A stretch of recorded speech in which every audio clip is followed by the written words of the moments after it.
And now I'm talking to Lynn Boylan, the Sinn Féin MEP for Dublin. Lynn, how's it going? I spoke to you a couple of months ago at the launch for the publication of the MEPs for Ireland for the European Year for Development. Just talking, and we can maybe talk about the European Year Development as well for briefly as well.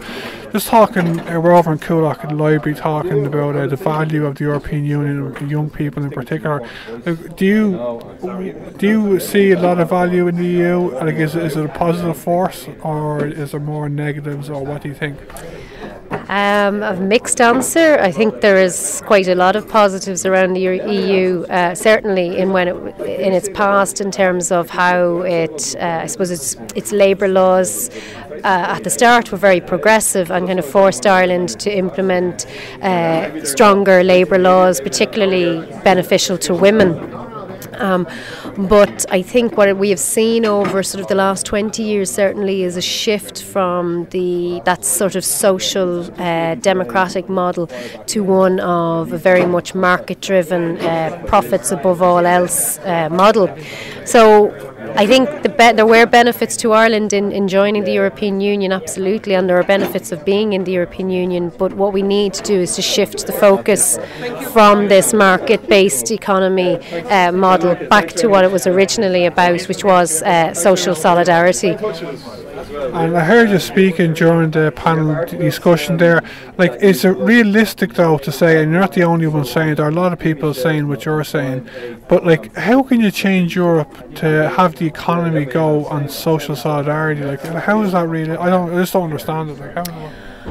Well, I suppose it goes back to, one, the elections, electing MEPs who believe in the social solidarity model. So that's for each member state to decide. But certainly we have increased the number of MEPs in the European Union who do believe in this model, but we're nowhere near enough. So we need to have that discussion at a grassroots level in each of the countries and try to encourage people to vote for left progressive MEPs who will make that case in the European Parliament.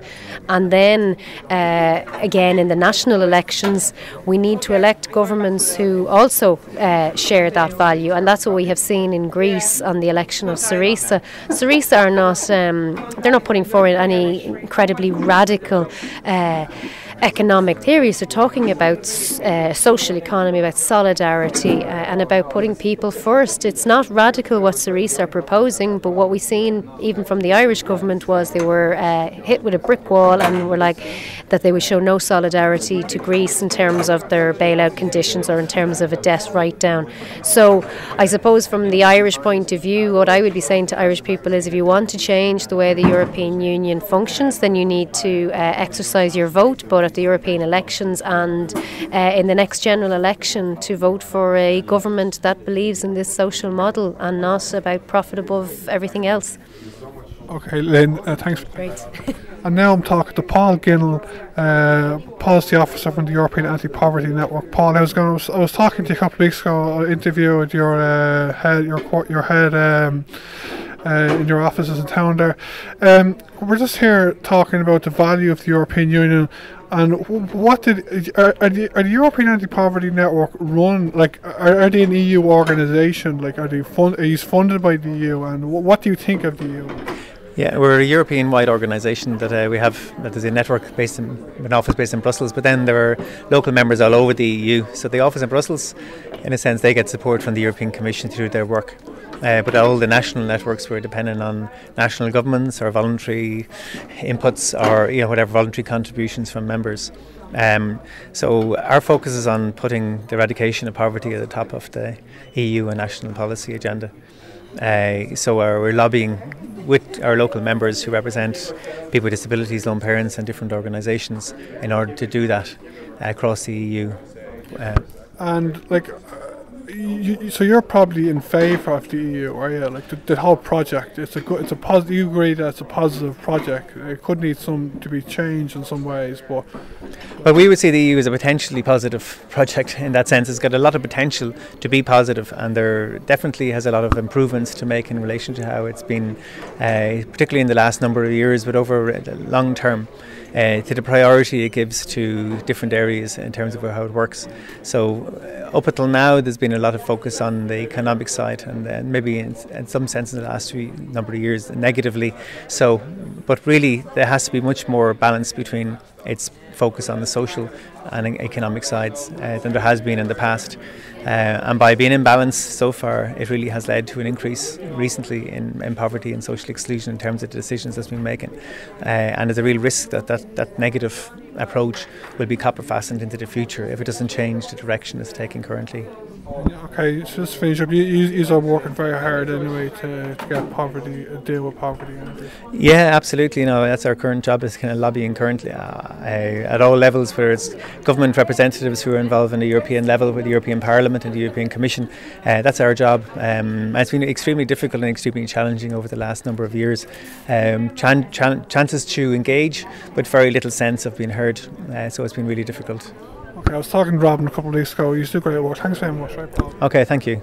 We're just outside Coolock Library. There's a debate going on inside about the value of the European Union. We're just talking to one of the people here. Can you just tell us what you think? What do you value the European Union? What's your value of it? Like, well, first of all, it was created through trade, a trade agreement of the common market. Then we came in 1973, Ireland, along with Denmark and the UK. And it was classed as the EEC, the European Economic Community. But since then has grown and grown and grown into one state, one United States of Europe. I believe it's the idea, they say, is to keep the peace in Europe and for economic purpose. So I look at it solely based on man's ego to keep the peace, and solely based on commerce and things at the expense of a lot of people. I can't see it lasting. I can see it falling apart. If you listen to the ordinary, everyday English person, they will say their voice. Most of them I've listened Irish to. Person. No, the ordinary English person in England. All right. Yeah. They are anti-EU. I lived in the EU for about 15 years. If it wasn't for Nigel Farage and UKIP, I don't think, in one sense, the Tories would have gained an overall majority on the basis that David Cameron promised an exit from a referendum based on an exit from Europe. And already David Cameron is requesting a rearrangement of Britain's role in Europe. I think because he is, pro-Europe. But eventually I think Britain will pull out, and as a result of that, we will pull out. I think Germany's got too controlling within the EU. The mentality, I think, in many, many ways is a little bit like it was in the 40s. I believe that mentality is increasing gradually, yet progressively. And I think Germany wants to rule the roost. Margaret Thatcher, love her or hate her, she seen that aspect of Germany role in the EU, becoming powerful and keeping the pound was not just basically for the economic purposes, it's also for independence and not too much dependency on Europe. So I think we're going to fall. We are Britain's biggest trading partner, and they're ours. So I think eventually Britain will pull out. Where do we stand? Is the Commonwealth or what? I don't know. Like, if Britain does leave the EU, it's going to be huge ramifications for Ireland. Like, I don't know what's going to happen. Like, it's impossible to know. Really. It's impossible to know, but I can't see as in my opening remarks, I state that man can't live on his own ego and commerce, based on commerce, especially at the expense of many ordinary, everyday people. Okay, thanks very much. Right? Okay, no problem. Thank you. Of insights into the European Union, so I just know that we joined the EU in the 70s. I know that Britain are unhappy, they didn't vote in for the euro. They seem to be, and Cameron did have one of his mandates as voting tool for the election just gone, that there's going to be a referendum on whether Britain stay in Europe or not, which will have huge ramifications for us. So, there's plus points and there's minus points. I'm not really scripted or updated on it all. So, my comments wouldn't really have much weight because I haven't really looked at all sides. Yeah, we'll really have to see what happens with Britain in 2 years' time when you have the referendum. Like, if it passes, we could be on. The EU could go keep on going on. But if Britain were to leave, I'm sure the people on the continent of Europe will probably stay in the EU. I think they might, but whether Ireland can survive is another matter. Well, I think Britain is, as Desi pointed out, our greatest and biggest trading partner, so the ramifications will be huge, and with Britain pulling now, we will be very isolated, and I think there would be a debate and probably could be end up in a referendum for us too in 2 years' time. Like, we have to see how it goes, but it's looking bleak, so that's really all I have to say. Okay, thanks very much. And this time we kind of Róisín Ní FM, Róisín Consultative. Róisín, I'm very glad to introduce doing for Cad Tayen, we've got the Ní FM, feel our little huff. Well, Hossim in shot and shaw in Ní FM, to me just a genu internacht, to she lanatoray few 8 shotting, so to me just jerk my head shotting in this, because to my bunch of saltas could shaw. I guess that's to excited DCU, yeah? To me, in my Vleen Journal DCU, ag genu Gaelig agus Irishart. So. Oh, cool. I guess our boss and Guelph too. It's as chilling. Condit in an alme.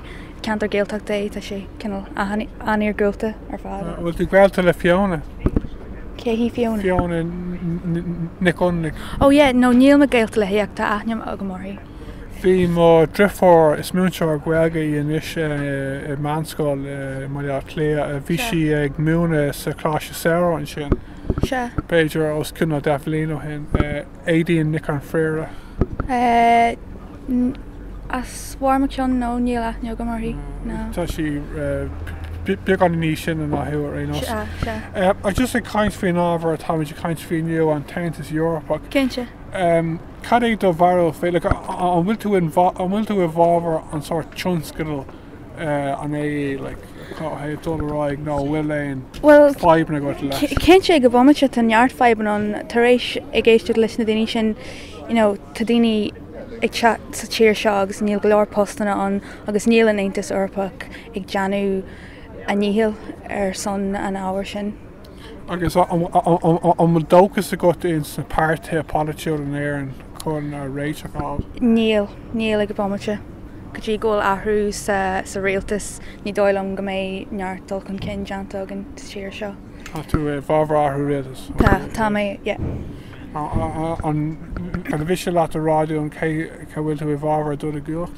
Well, na independence Kensha agus tame evolve Sinn Féin come Okay, Róisín here the Gurmila I guess kind of bond tatin the boss Gurmila my good time. DCU. Gurmila.